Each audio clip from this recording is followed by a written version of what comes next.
Hi, everybody. Welcome back to Bible in a Year. My name is Natalie, and today we are on day 354. I am so happy that you're here today. Welcome to the channel.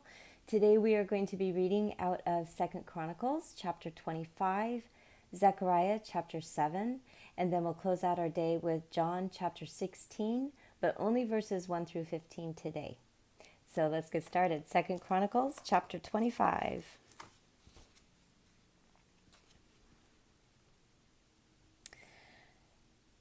Amaziah was 25 years old when he began to reign, and he reigned 29 years in Jerusalem. His mother's name was Jehoaddan of Jerusalem. He did that which was right in Yahweh's eyes, but not with a perfect heart. Now when the kingdom was established to him, he killed his servants who had killed his father the king.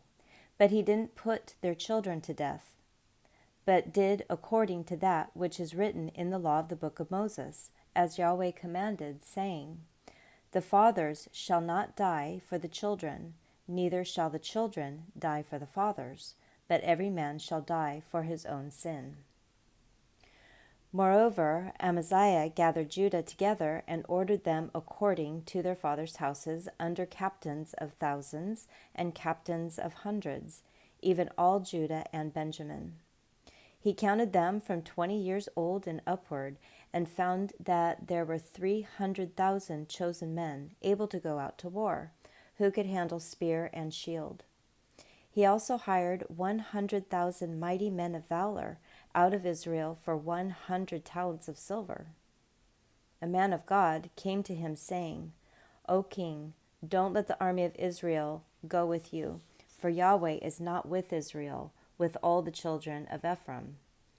But if you will go, take action and be strong for the battle. God will overthrow you before the enemy, for God has power to help and to overthrow. Amaziah said to the man of God, But what will we do for the 100 talents which I have given to the army of Israel?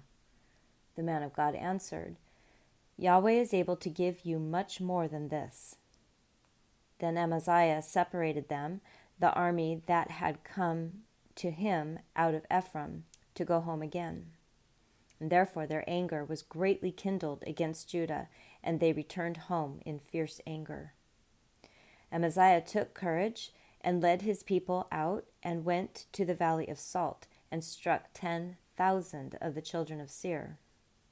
The children of Judah carried away 10,000 alive and brought them to the top of the rock and threw them down from the top of the rock, so that they were all broken in pieces. But the men of the army, whom Amaziah sent back, that they should not go with him to battle, fell on the cities of Judah from Samaria even to Beth Horon, and struck of them 3,000, and took much plunder. Now after Amaziah had come from the slaughter of the Edomites, he brought the gods of the children of Seir, and set them up to be his gods, and bowed down himself before them, and burned incense to them. Therefore Yahweh's anger burned against Amaziah, and he sent to him a prophet, who said to him, Why have you sought after the gods of the people, which have not delivered their own people out of your hand? As he talked with them, the king said to him, Have we made you one of the king's counselors? Stop. Why should you be struck down?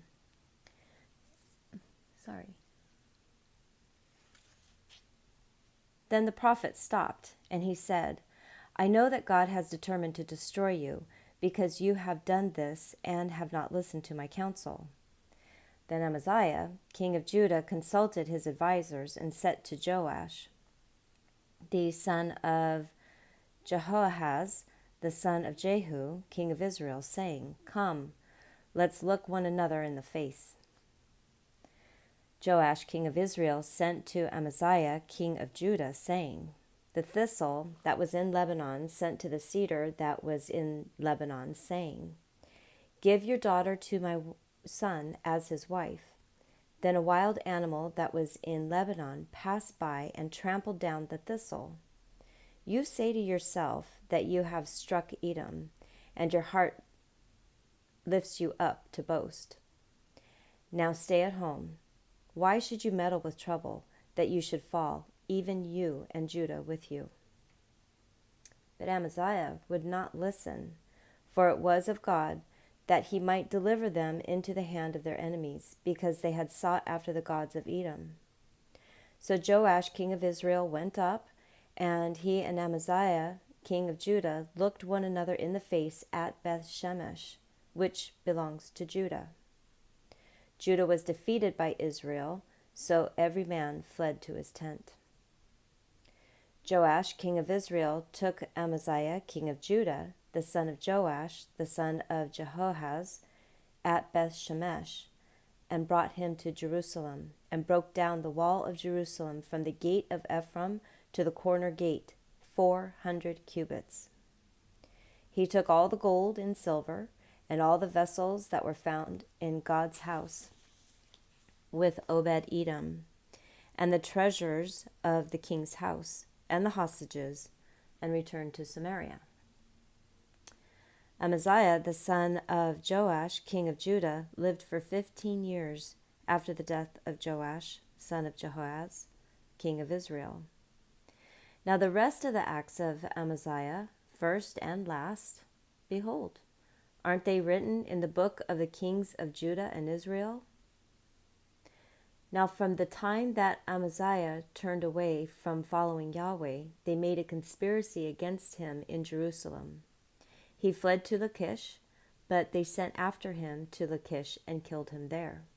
They brought him on horses and burned him with his fathers in the city of Judah.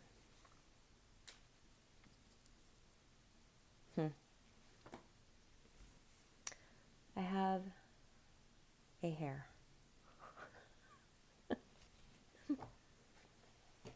Honestly, so I'm quite frankly totally surprised this hasn't happened until this day, 354. I have an injury, and it's a nerve injury, and so every now and again it feels like I have, a hair. It feels like just like a little hair is just kind of rubbing against the skin, and I will spend half the day trying to pick this hair off before I remember, oh yeah, it's the nerve damage. So it's probably what's going on. But I just wanted to make sure I didn't have a hair while I'm filming. That would be awkward.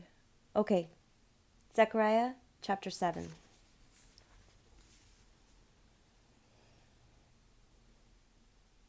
In the 4th year of King Darius, Yahweh's word came to Zechariah in the 4th day of the 9th month, the month of Chislev. The people of Bethel sent Sherezer and Regem-melech and their men to entreat Yahweh's favor, and to speak to the priests of the house of Yahweh of armies, and to the prophets, saying, Should I weep in the 5th month, separating myself, as I have done these so many years? Then the word of Yahweh of armies came to me, saying, Speak to all the people of the land, and to the priests, saying, When you fasted and mourned in the 5th and in the 7th month for these 70 years, did you at all fast to me? Really, to me? When you eat and when you drink, don't you eat for yourselves and drink for yourselves? Aren't these the words which Yahweh proclaimed by the former prophets when Jerusalem was inhabited and in prosperity, and its cities around her, and the south and the lowland were inhabited? Yahweh's word came to Zechariah, saying, Thus has Yahweh of armies spoken, saying, Execute true judgment, and show kindness and compassion, every man to his brother. Don't oppress the widow, the fatherless, the foreigner, nor the poor, and let none of you devise evil against his brother in your heart. But they refused to listen, and turned their backs and stopped their ears, that they might not hear. Yes, they made their hearts as hard as flint, lest they might hear the law and the words which Yahweh of armies had sent by his Spirit by the former prophets. Therefore great wrath came from Yahweh of armies. It has come to pass that as he called and they refused to listen, so they will call and I will not listen, said Yahweh of armies, but I will scatter them with a whirlwind among all nations which they have not known.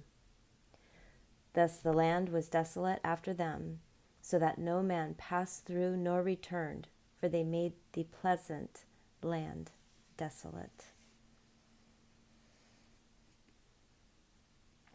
So what do you think about that?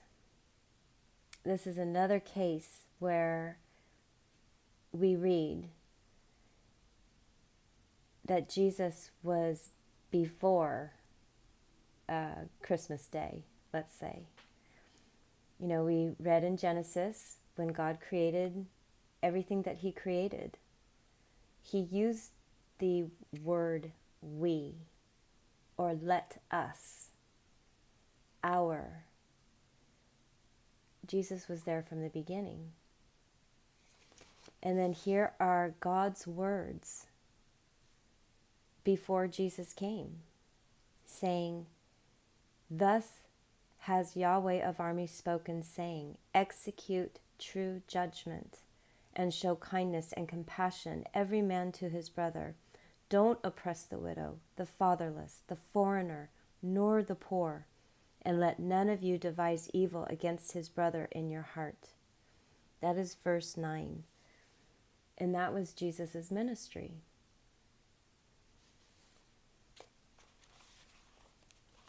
All right, moving into John 16, 1 through 15.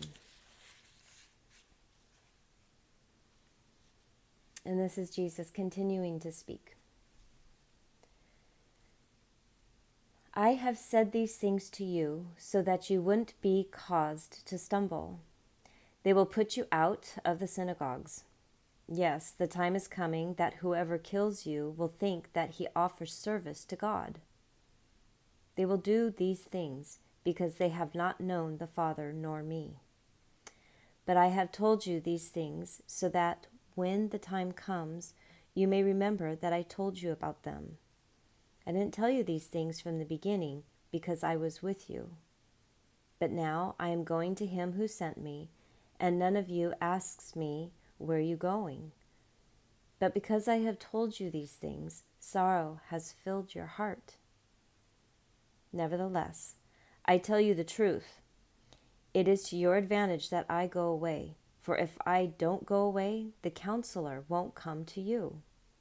But if I go, I will send him to you. When he has come, he will convict the world about sin, about righteousness, and about judgment. About sin, because they don't believe in me. About righteousness, because I am going to my Father, and you won't see me anymore. About judgment, because the prince of this world has been judged. I still have many things to tell you, but you can't bear them now. However, when he, the Spirit of truth, has come, he will guide you into all truth, for he will not speak from himself, but whatever he hears, he will speak. He will declare to you things that are coming.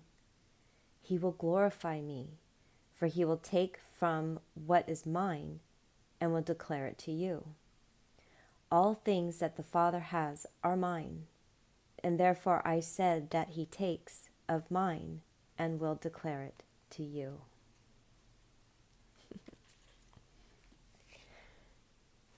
So it is possible. It is possible to live like Jesus taught us. The Holy Spirit is here to help. It is up to us to step forward in that faith and believe that the Holy Spirit is here to help us and guide us. We have the history, we have the words, we have the education, we have all the tools. It is up to us to step out and trust that love and kindness and truth is the answer.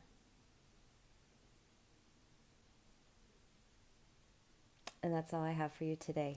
It is much easier said than done. I struggle with it every single day. There are days where I don't feel like I want to see one more person because there is not one piece of love that I can offer them. I'm tired. I work a lot. My spirit is tired. There are times when I'll read something that ends up not being truth. And I have to go back and think, what a waste of time that was. We have to keep trying every single day. That's what it's all about. That's why we're here. We have to show love to each other, especially this week. I don't know why. It should be every week. All right, come on back for tomorrow, which will be day 355. Have the most wonderful day today, and I will see you tomorrow.